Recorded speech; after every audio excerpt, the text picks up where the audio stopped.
Welcome to Kicking Your Teen's Troubles to the Curb with host Christina Nation, the ultimate guide for parents navigating the challenging yet rewarding journey of raising teenagers.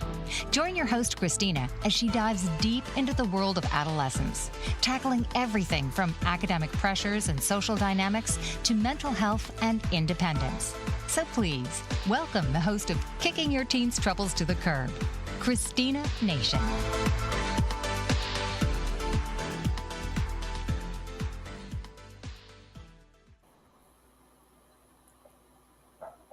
Good morning and welcome to Kick Your Teen's Troubles to the Curb. I'm your host, Christina. Super excited to have my special guest. So today I'm going to be introducing to you Brittany Cephas, and we're going to be talking about how to best support your teens who are struggling with depression. So let me introduce Brittany. She is a licensed professional counselor with extensive experience in supporting the mental and emotional well-being of children, adolescents, and their families, specializing in areas such as anxiety, depression, low self esteem, and behavioral challenges. Brittany is passionate about equipping families and professionals with evidence based strategies to foster resilience and emotional growth. As the founder of Growing Young Minds Counseling, Brittany also provides training and mentorship for mental health professionals, focusing on effective counseling techniques and family systems work. With a deep commitment to empowering communities, Brittany has been featured as a speaker at conferences, workshops, and media platforms where they share actionable insights and compassionate guidance to help others navigate complex challenges and achieve positive outcomes. Welcome, Brittany. I'm Thank you so so much happy for to having have me. you. Absolutely. I'm so happy to be here. Wonderful. So today we've got a, you know, ch- difficult conversation about how to best support teens when they're struggling with depression. And I'm Yeah. sure that you have lots of experience working with adolescents and families in your practice. So Yeah. I'm so happy that you're here to, share with us how we can best support our kiddos. Thank you. Looking forward to it. Thank you. So one question I do get a lot is, what are some of those early warning signs that a teen might be struggling with depression? And how can parents differentiate between that normal teen mood swings and Mhm. something more serious? Yeah, this is a great question. It's also, the answer is tricky because just like you said, there's normal teen development that comes with high intense emotions and a sense of withdrawing from the family because of social media or friends. Um, but some of the things that I like for parents to keep in mind is shifts in personalities and moods and behaviors, right? Some kids are naturally quiet, some kids are naturally withdrawn, some kids are naturally introverted or extroverted. If you notice that your child's personality is changing, it's just something to be aware of and talk to them about it. Like act almost right away, right? It's not going into a state of panic, but you're noticing a shift. And I usually like to let parents know, like around the middle school transition is the time where a lot of these emotional shifts happen. Their Mhm. bodies are changing, right? It's a whole new world. Um, Expectations are changing for them. They're trying on all these personalities. So those are the three main things. But Right. within that, I would say just being aware of their activity, right? Um, are they overeating? Are they under eating? Right? And that could be anything. Most of the time it's like foods that are not as healthy, I would say. a lot of snacks or just different things like that. Just stress eating more so, right? Right. Some teens may not eat at all, right? And they just might not have an appetite. And that comes with depression or stress, anxiety. Um, could also be the teen could be oversleeping, right? Or not sleeping at all, being up until 3 o'clock in the morning and then having to get up at 5 to go to school, to be to school by 7:30 or 8 o'clock in the morning. Sleeping too much, coming right home and not getting into homework and house related things because they're just tired, they're drained all the time. Right. Um, Other signs that I feel like sometimes parents get, but then they kind of just maybe it's like they're hoping that it's not depression or that the child is not serious. But some kids will come out and say, "I feel like you're not listening to me. I feel like you don't see me. I feel like you don't hear me. Mhm.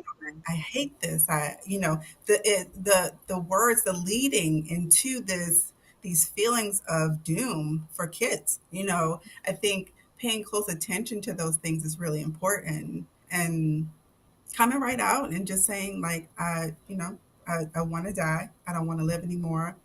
I feel sad. I feel depressed. So there's such a spectrum with the kids, and it really just depends on the environment, kind of, at home, right, and at school, right, but also um, just how safe and comfortable they feel to have that conversation, or to give those hints to their parents. So some signs are subtle, and some signs are really loud, and it's just a lot to pay attention to. It really is. It can be tricky. Yeah, that makes me think of, I know I often get this question from parents too about how maybe their teen is saying that don't want to go on anymore, or they want to hurt themselves.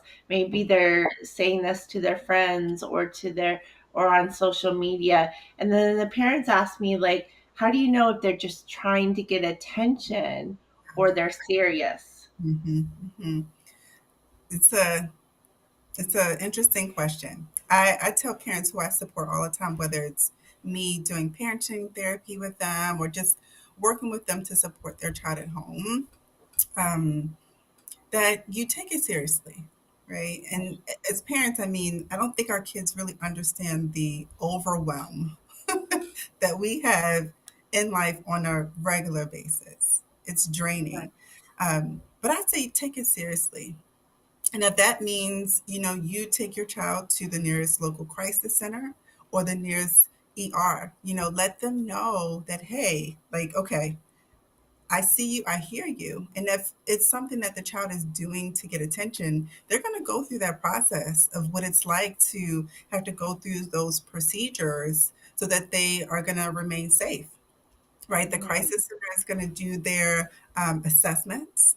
The hospital, they're going to do their assessments. And some kids, they actually get hospitalized. And some parents are like, wow, I didn't think you were serious, right? But the goal is to be precautious, show the child that you hear them and you see them, but also in turn, you're teaching your child that, hey, this is a serious issue, right? And Right. there's a difference between feeling sad and feeling upset that you didn't get what you wanted, and you're saying that you're going to kill yourself. There's really a difference. But I always lean on the era of safety and Yeah. do it with love, because you really never know. Yeah. Yeah, I agree. And I often tell parents who are saying, they just want attention. It's like, yeah, they need attention. And we That's need right. to give them that attention. We Yes. need to take it seriously. Yeah, Exactly. that's a good point. Yeah. So many parents feel helpless when their teen is struggling. And so what do you think are some of those effective ways that they can provide that emotional support without overwhelming their teen? Yeah. Um, Honestly, I I love to use the 5 primary love languages in the work that I do. I feel like it's a language that we know about from, reading that book or hearing of the surveys, right? But I do think incorporating that more in those intimate relationships that you have, especially with your children. I mean, the people who live with you all know each other the most, right? You are most vulnerable with each other. We're also more likely to be a bit meaner or a little bit more, snappy with the people who we live with because we know them. We know some of their boundaries, right? And we know how to test those boundaries as well. But in the work that I do, I have the parents do the love languages quiz for all of the family members, and there's one for teens. It's Dr. Gary Chapman's love languages. Mhm. And I'll evaluate the quiz and I'll look at the different languages and who's high on one end and who's lower on the other end. I try to make a plan around the communication and building the intimacy around that. But I do think that understanding what the child's love languages are is going to be super helpful. So, like, if the child is high on quality of time, I mean, that's a big one because as parents, most of the time we're Mhm. busy. But setting aside special time, whether it's time where you two are on your phones together in the same room, right? Or times where you're going to get your nails done or, you're doing something, asking them to come along with you. But always trying to figure out, what do you like? What are you into? Teens like that. They like to talk about themselves, right? And making sure that you understand where they are is as a teen is different than where they are as a child. And I think that's the other thing parents we have to catch up on to, like, okay, like they're my child, but they're no longer a young child. They're a teenager and then they're going to be transitioning into adulthood. So being able to really speak their love language, um, understanding what their needs are, understanding what your love language is, right? Because Mhm. sometimes we forget that we have a primary love language. And, if our primary love language is acts of service, and we notice that maybe the dishes aren't done, the laundry is still sitting in the basket, and you told your teen to, take care of it, and they haven't yet, you may feel unloved, you may feel unheard. And then to pour out someone else's love language may be taxing on you. I just think the Right. awareness is a good like starting point for all of that and just planning life around the love languages and the schedules and what it looks like and what it means to others. I find that doing this has been super helpful for my families, and I get a lot of aha moments because they begin Right. to see what it looks like. And well, that makes sense as to why she did that, or that makes sense as to why he does that when we, leave the house, for an example, or we give a consequence. So it's a very Right. powerful tool to use. Yeah, I agree. I love that book, and I love that he wrote one specifically for teenagers as well. And I couldn't agree more with what a helpful tool it is, and figuring out what their love language is, and making sure that you're expressing love in that way. Because a lot of times there's a mismatch, right? And That's so yeah. true. Yeah. Well, wonderful. Thank you. Yep. So, kind of along those lines is, you said having those conversations. So, how can parents encourage their teen to open up and communicate, especially if they tend to shut down or withdraw? Yeah. I think it's important for us as parents to pay attention to our reactions, um, Hmm. because our fear and our worry looks like anger to them, right? And it's a challenge for me at times. I have kids have my stepchildren are in high school, one's going to college. I have school age kids, and then my twins are like toddlers. So I'm like, I'm everywhere with my parenting mind right now. And sometimes my reaction is the same for everyone, right? And that's not always fair, but it's coming from a place of fear or worry, right? Or just frustration or exhaustion. But kids see anger. That's all they see. That's all they understand. And it doesn't matter if they're 7 years old or 17 years old, when we think that they should be a little bit further ahead in their emotional intelligence, they just see anger. So, Mm. being aware of our reaction to the things that they come to us with, because they will test us, right? They'll give Right. us little pieces of information. And as a parent, you want to protect your child, you want to prepare them. So it's natural for us to have a reaction that is more like, it's not very supportive, not in a bad way, right? It's more like protective. Like, I don't think you should do that. That's a bad idea. And that is our right as parents. But being aware of that and knowing your child, right? Knowing if you have more of a child who is more anxious, right? If you're responding in a way that is triggering that anxiety, they may not come back to you with Right. issues like that. And that's just one example. Um, so, containing yourself as best you can. If your child is coming to you about something that you feel is too big for you to process in that moment, just say, okay, let's talk about this at a later time, right? Take them out maybe to get ice cream or do like a date night in the house with just them. Right. Maybe you're doing like some meditation or some coloring or a movie night where it's not so intense for them and for you, to be honest. Um, because I do find that kids want to tell us things. They want our support. It can Mm. seem a little crazy because it's like one minute they don't want us to be involved, and the next minute they do. But overall, in my experience, I believe that they do want us to be involved.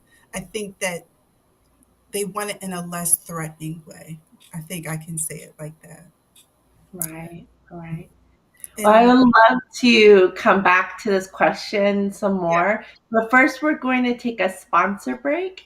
yeah. So we will be right back. I'm Christina Nation, and you are watching Kick Your Teens Troubles to the Curb, and we'll be right back after the sponsor break. Mike Zorek, a three-time California state champion in Greco-Roman wrestling at 114 pounds. Mike, blind since birth, was born in Hartford, Connecticut. He was a six-time national placer, including 2 seconds, 2/3, and 2/4. He also won the Veterans Folk-Style Wrestling twice at 152 pounds. In all these tournaments, he was the only blind competitor. Nancy Zorek, a creative spirit whose talents have taken her to the stage and into galleries and exhibitions in several states. Her father, a commercial artist who shared his instruments with his daughter and helped her fine-tune her natural abilities, influenced her decision to follow in his footsteps. Ms. Zorek has enjoyed a fruitful career doing what she loves. Listen Saturday mornings at 12 Eastern for the Nancy and Mike Show for heartwarming stories and interesting talk on the BBM Global Network.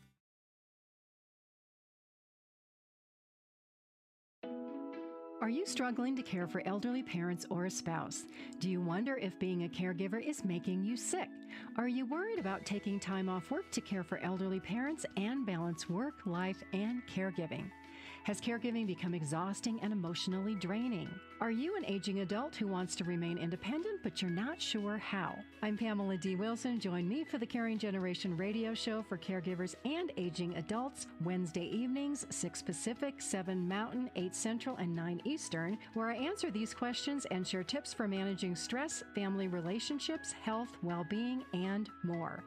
Podcasts and transcripts of The Caring Generation are on my website, PamelaDWilson.com, plus my caregiving library, online caregiver support programs, and programs for corporations interested in supporting working caregivers. Help, hope, and support for caregivers is here on The Caring Generation and PamelaDWilson.com. All right, welcome back to Kick Your Teens Troubles to the Curb. I'm your host, Christina Nation, and with me today is Brittany Cephas. And we have been having a great conversation about how parents can help support their teens who are struggling with depression. And we were just talking a little bit about how to, you know, best community. A lot of parents express that their teens won't open up to them, and they don't know how to get them to communicate. And so I love what you were saying about to be careful that we're not coming from a place of fear in our reaction, right? Yeah. That when they do come to us with something, that we're not responding out of fear, but instead that we are, thinking intentionally and thoughtfully about how we could best, support them and make sure that they are feeling heard and seen, and validate that what they're expressing to us. Um, so what were some other things that you were saying about how us parents can, best communicate with them in such a way? Yeah. Yeah. Thank you for summarizing that. That was great.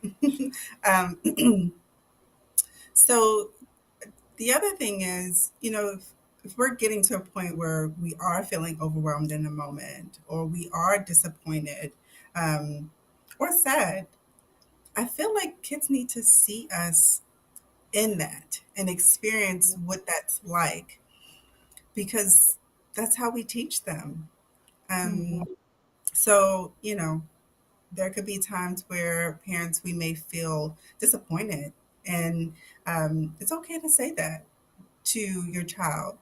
The thing that I hold true to is, how are we saying it?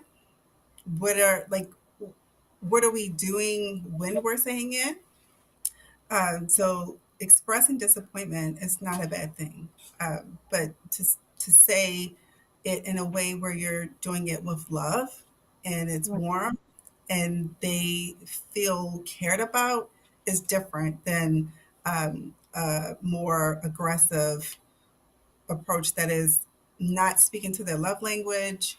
Um, but I think that saying something like, I'm so happy you brought this to me. This is a big thing. It's also a very scary thing for me. And, I understand that maybe you felt like that was the best thing to do in that situation. Mom is not necessarily proud of how you handled the situation. I'm a bit disappointed, but I love you. Mhm. Or, and I love you. And I Yeah. love you. I'm here for you. I see you, and I'm proud of you. I can be disappointed and proud of you at the same time, and that is okay. I'm going to always be here for you. That that is calming for myself in just a scenario that nothing actually happened, but to give the expectation of, that is not okay. Please don't do that again.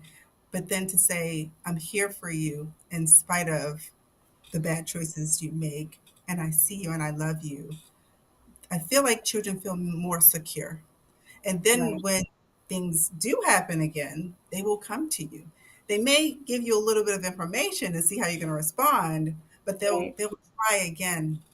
And I feel like kids, they try and they try with us, and sometimes we're just kind of like so up in the parenting mode that we forget to come down, to remember what it's like to be a teenager, what it's like to be a, for dads, what it's like to be a male teen, or for moms, what it's like to be a female teen. It's just coming down to that level and empathy. I mean, putting yourselves in their shoes. It works. It really does. It does. Yeah, I love what you said, that a lot of times we feel as parents that they don't want to talk to us, but really they do. They And do. it's just so important that when they do make that effort to come out and approach us and tell us something, really be careful with how we're responding, because a lot of teens will say, like, you're dismissing, or Yes. you're judgmental, or you're overreacting. Right.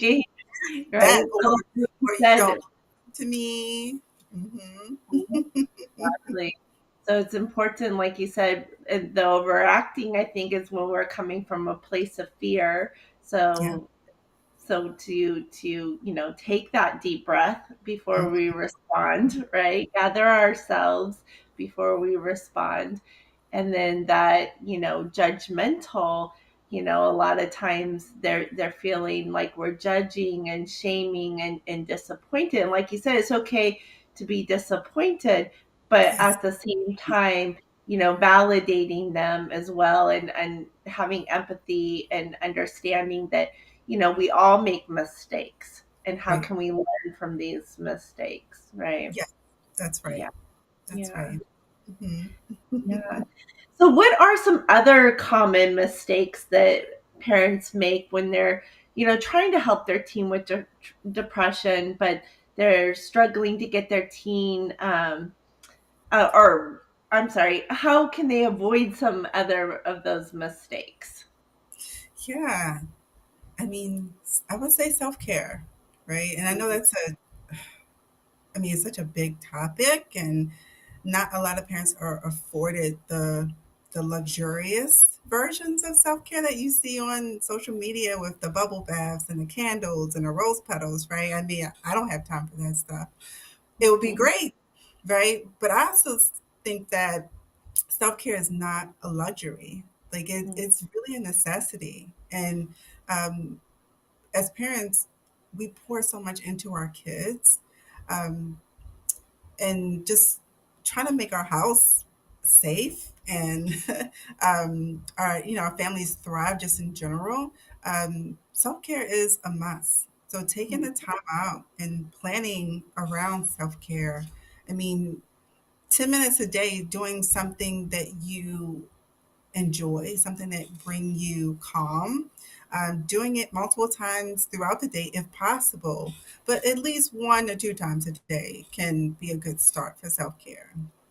Um, Taking care of your all of your medical things, your mental health, knowing when to um, tap into your resources. It could be the school, it could be the school counselor, it could be your therapist, your child's therapist.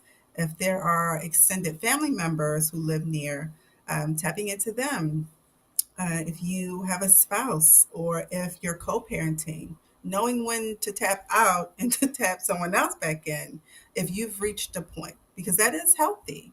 And those conversations don't have to be with your child, it could be with your support at that time. Um, but I think self care is number one, because we get to a point of just doing it because we have to, that we forget ourselves. And if we're burnt out and we are overstimulated and overwhelmed, anything that we say or do may be a trigger for our kids. It may not be the reaction we wanted to give, but it was the one that came out because we've reached our tipping point. Um, Right.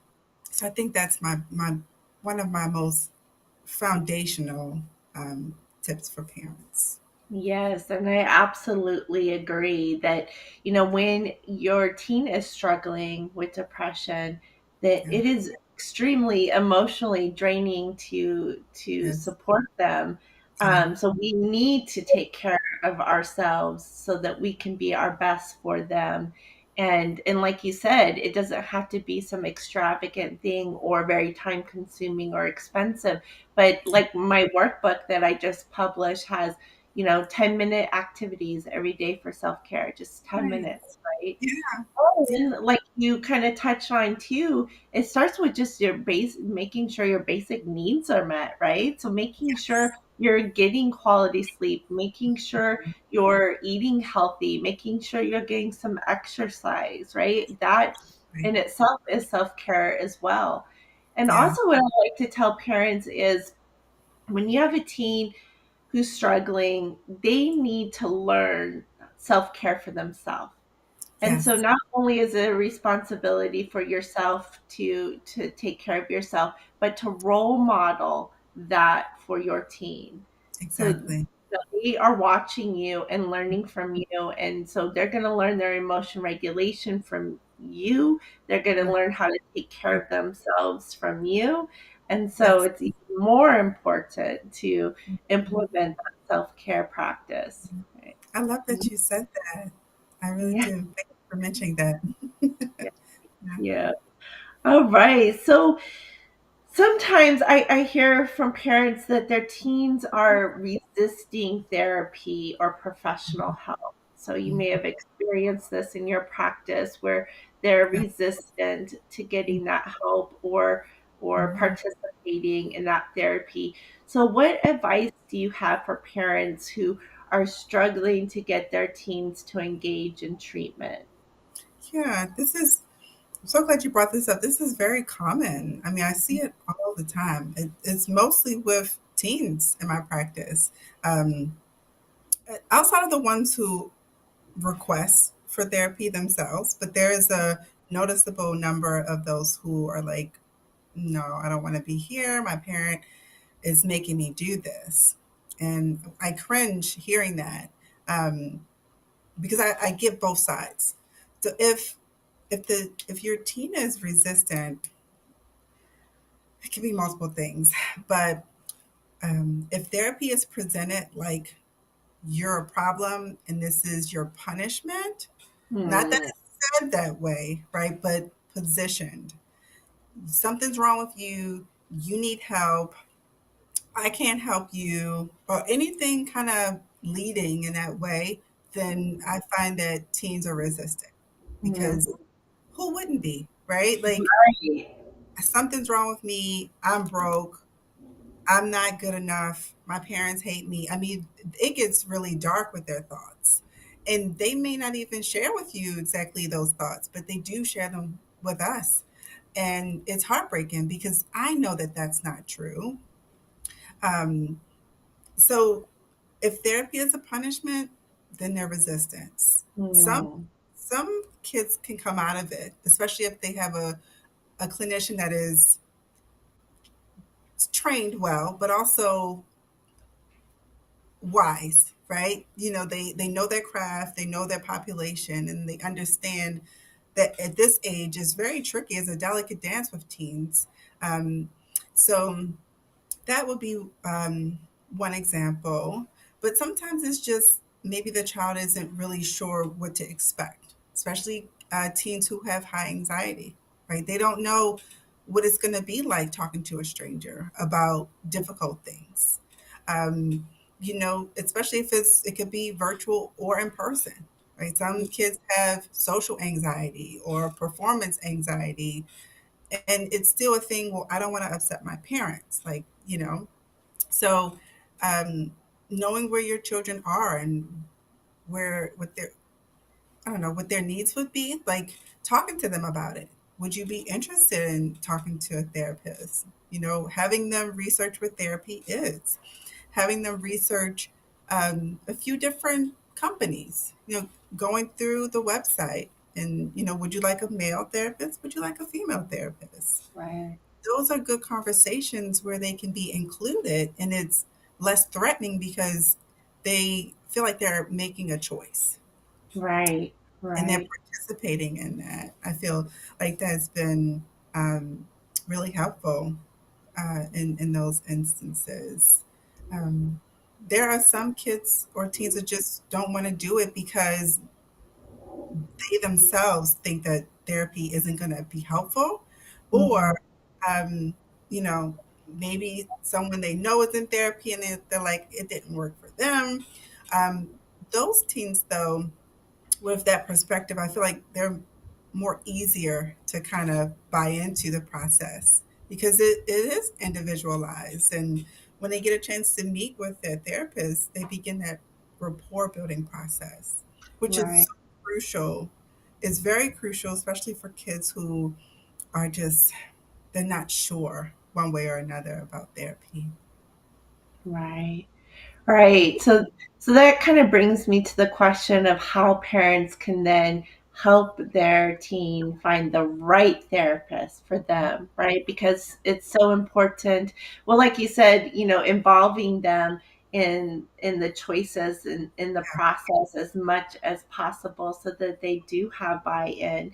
And so Yeah. maybe you're starting with, looking up your list of what your insurance covers, and you've Mhm. got a list of therapists, having them look through that list, right? And kind of read through and choose, and what are some other suggestions you have for helping them find the right therapist for them? Yeah, just talk to them about what it's like to shop around for things that you like, and teaching them about the value, and you know, finding something that you feel is a good fit for you. Don't be afraid to not feel like you're vibing with the therapist or that you feel comfortable, because you know, again, some kids, they want to get positive feedback from us as parents, even when they're doing not so good things. But if there's a situation where they've agreed to therapy because they think that it's going to please their parents, they will try it, and they may not like it, and they will probably be in therapy for a little bit before they show signs of not liking it. But having an early conversation with them about therapy, and um, just what to expect. No one really knows exactly what to expect, but just the idea of this is a safe space, non-judgmental space for you to talk about things that you may not want to talk about with us as your parents. Um, and just having them understand, like, if this doesn't feel right, like maybe you don't feel connected to the therapist, let's find a new one. Right, you Right. deserve to have this service, and you deserve to feel connected to your therapist. um, just kind of working through that conversation with them, and letting them know it's okay if this doesn't work. Let's not give up, let's keep going. I Right. That's Right. helpful. I feel like that's Yes. mhm. Yes, and what do you think is a good amount of time for them to, because in one way you want them to be open and give the therapist a chance to Mhm. establish that rapport, Yeah. but then at the same time you don't want them, to keep pushing them to go if they're not feeling that connection. So what do you kind of think is a good time frame for them to give it a try with someone? I think, I mean, after the first visit, I feel like people kind of know Okay. the energy, and how the therapists make them feel safe, and how the therapists really just explain the therapeutic process and what to expect and about them, and and I feel like that will create an opportunity for the team to, like, say, I don't, maybe this feels right, maybe it doesn't feel right, or they didn't ask me about me. Like, they'll pick up on things. And Right. sometimes it could be just like a one-off thing, something that happened, and maybe that's not the best representation of what to expect. So maybe like the first one or two sessions, but I feel like when I've met with teens or anyone on my team, they want to come back. They look forward to coming back, and that's what you want your child to feel like that was a good session. I mean, it was only the intro session, but they should feel good the first time coming out, even if they're going in there apprehensive, right? Yeah. Um, After the first session, they will probably say things like, "Well, that was okay. I think I'll go back," or "I think I like that therapist." But it should be something that is positive, even if it's not overly positive. Um, Okay. so maybe one or two times. Okay. Yeah. Yeah. That's great. All right. So, how can parents balance like offering support while also maintaining appropriate boundaries and not I think you already answered this, and not taking too much emotional burden themselves, right? Like we talked Mhm, about earlier, mhm. caring for a teen who's struggling can be emotionally taxing for parents as well. So how do we have those boundaries where we're not taking on too much of it for ourselves? Yeah. And this is also a great question because a lot of this is intertwined with a lot of different things. And if your child is, struggling at home and at school, I mean, it can be a lot. Um, I think that in general, talking and being in communication with your child is going to be important, right? Not in ways that are overwhelming for you and for them, but if you have expectations, I guess we'll start with expectations of, these are your house related things that, we want you to do to contribute to this family. I tell parents like this might be the least of your worries if you're worried about your child's depression and you're worried about their safety, right? These things are probably on the lower end. And if the family system is set up where, the teen is contributing to the dishes or cooking or all of the things because it's a lot to do in a house in a day's time, I would say give your child time frames, right? Because they have to go to school, or even if they're homeschooled, they still have a period of academics, a period of learning. Right. Allow them the time to decompress.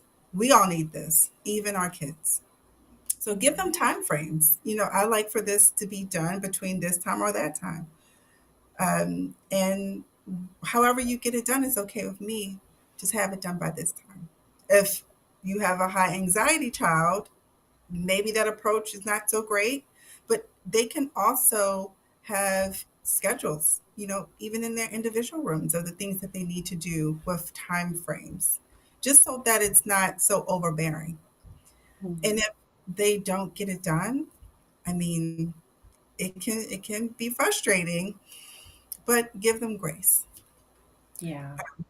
Because they do need that, especially if they are in a state of just feeling drained because they're depressed or they don't have motivation or energy to even to hang out with their friends or to eat or to do their homework. So, picking and choosing how you're spending a lot of your communication with them and energy and focus is going to be important as well. Sometimes us choosing our battles, right? And if that means that it's going to leave us feeling super anxious or super sad, I say we have to take a minute, go in your car, cry it out, go in the bathroom, cry it out, and come back, take a deep breath, um, and talk about it. What is this like for you? Because I care about your experience and I want to know how we can support you, and then let them know what it's like for you. And then you all create boundaries together, right? Maybe you're not having so many talks. Maybe there's a book, right, that you keep in a private place where you both can pull from and write each other notes, right? And you give it to your child or your child gives it to you. And then there's a time where you reconvene and you discuss it.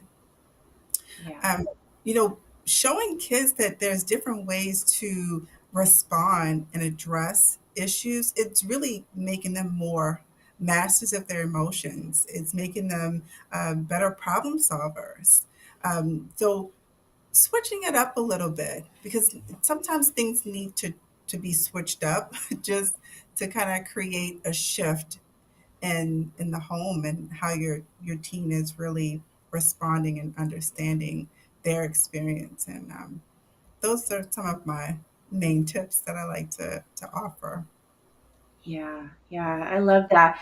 And you mentioned the school day, and that is one thing I hear from a lot of parents who are struggling when their teen is struggling with depression. Like you said, they may be sleeping all the time, so they may not be waking up on time for school, or Yeah, when they are going to school, they're feeling overwhelmed and in the classroom environment, and so they just feel like they can't get through the day, yeah, or in some way but maybe they can't concentrate. Yeah. A lot of times when they're struggling with depression, then their school may be affected, right? And so I have a lot of parents who are talking about, my parent or my child is refusing to go to school Mhm. or is really struggling in school. And so I'd really love to hear what you suggest for parents to best support their teen if they are refusing to go to school or are missing a lot of school. But we do need to take a sponsor break, so we're going to go ahead and take a quick ad break, and then when we come back, I'd love to hear your thoughts on that. So we'll be right back. This is Kick Your Teens Troubles to the Curb, and I'm your host, Christina Nation, and we'll be right back after this sponsor break. Dr. RC will share extraordinary resources and services that promote educational success, as well as making a difference in the lives of all social workers, as well as the lives of children, adolescents, and teens of today. She will have open discussions addressing many of the issues that we face about our youth and how being employed in the uniquely skilled profession of social work for over 18 years has taught invaluable lessons through her personal experiences. She will also provide real-life facts, examples, and personal stories that will confirm that why serving as a child advocate is extremely beneficial when addressing the needs of the whole child.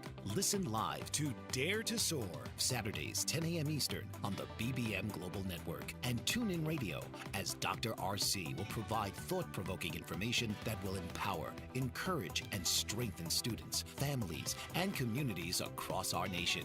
You can also visit her at soarwithkatie.com.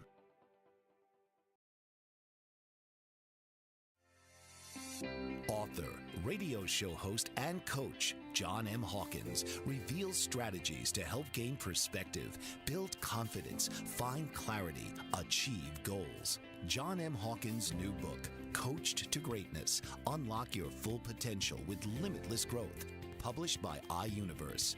Hawkins reveals strategies to help readers accomplish more. He believes the book can coach them to greatness. Hawkins says that the best athletes get to the top of their sport with the help of coaches, mentors, and others. He shares guidance that helps readers reflect on what motivates them, rediscover and assess their core values, philosophies, and competencies, find settings that allow them to be the most productive, and track their progress towards accomplishing goals. Listen to John Hawkins' My Strategy, Saturdays, 1 p.m. Eastern on the BBM Global Network and TuneIn Radio.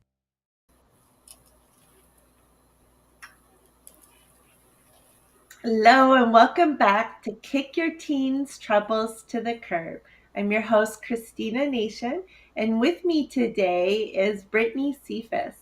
Thank you so much for being here. We were having a great conversation, and just before the break, I had asked you a big question about, you know, a lot of times when our teens are struggling with their mental health or depression, their academic career is affected. Uh, Mhm. they may be refusing to go to school. They Yeah. may be missing a lot of school or having trouble getting through the day in the classroom environment or concentrating and getting the homework turned in. So, what are some things that parents can do if their teens' academics, schools is being heavily impacted by their mental health? Yeah. It's very common, especially with teens. I feel like a good point is to understand what's going on. Like it's is there a trigger in school, right? Something causing your child to feel uncomfortable. Like is it a staff member? Is it a another student who is bullying, right? Your teen, because that could actually be an issue. It could be a trigger. So once you really have a good sense of what's going on, um, writing a formal letter to the school to see if there could be like a team meeting to determine what supports can be put into place for your child. It works out pretty well in a lot of cases. Sometimes the schools will come together to do a interdisciplinary team meeting.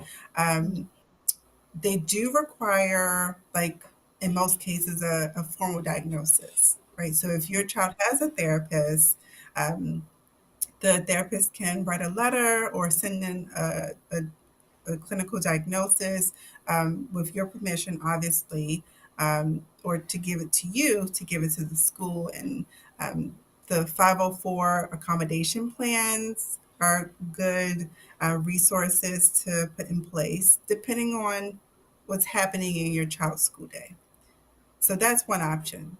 But if that's not enough, and it's more so my child is not actually coming to school, they are refusing to get out the bed. I can't get them out of the house. I mean, especially teens, right? Teens are sometimes bigger than their parents.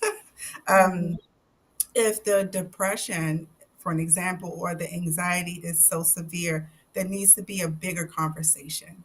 In the schools, public schools, and I think private to a certain extent, there's only but so much they can actually do. Mhm. Um, and it's on us as parents to make tough decisions. Are we going to homeschool our kids temporarily? Are we going to put them in a different school within the same county? Because there's a process for doing that. So that's an option. Are we going to take them out of public school and put them in a private school? So there are options to get your child education, but really understanding what is going on at the school, what supports are in place, if they aren't putting them there, if that's not enough, figuring out a different route or pivot. And I'm not saying it's going to be easy. Private Mhm. school is expensive. Homeschooling, it can be taxing. Um, Mhm. but there has to be something that would have to work, even if it's temporary, right? We want to get your child back to being stabilized, right? And not knowing what that is going to look like, and forcing the child to be in an environment that, one, they can't get to, or two, they feel uncomfortable in, it may not be the best on their mental health. So I would say, really understanding what's happening or what's not happening at the school, trying to put supports in place. If they're not getting to the school because it's so severe, then that's a more severe case of a diagnosis that really just needs more medical attention, probably as well, in terms of mental health. I know some people may think about medication, for an example, but there's so many other alternatives to helping kids with severe, depression and anxiety to get to a point where they feel like themselves. They feel like a human being again, so they can be available for school. Um, but it can be very tricky and very stressful for parents. Yeah. Yeah. Yeah, I absolutely agree. As you know, I had been a behavior specialist in the school district for 10 years, and then my own daughter struggling with this. And so I always also share the same thing with parents about, first establishing that support network at school, right? It could be your student has a favorite teacher. It Yeah, could be the school psychologist, school counselor, um, but you putting together that support network and putting those plans in place, the support plans, whether it's a behavioral plan, whether it's a 504 plan like you mentioned, or it doesn't even have to be that just having those accommodations, which could be, if the classroom environment gets to be too overwhelming, where's another space they can go to, or yeah, who's someone they can reach out to for support during the school day, or those different things in place.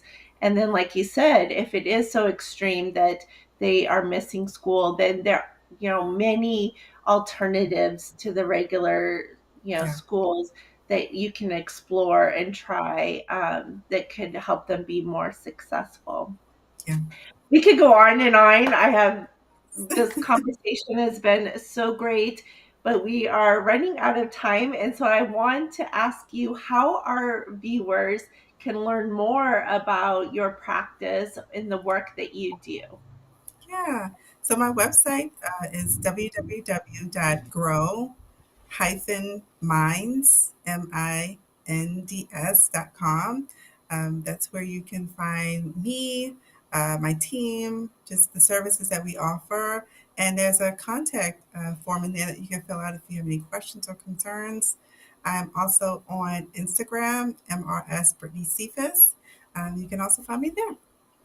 Wonderful. Well, thank you so much for being here. This has been a great conversation.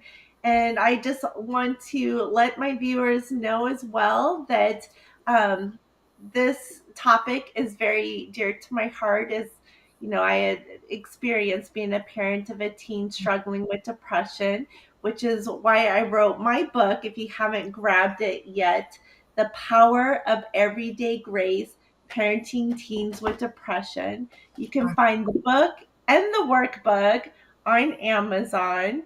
And you can Nice. learn more about me and the work that I do with parents on my website, empoweredparenting.family. So thank you so much for tuning in, and we look forward to seeing you next week. Thank you.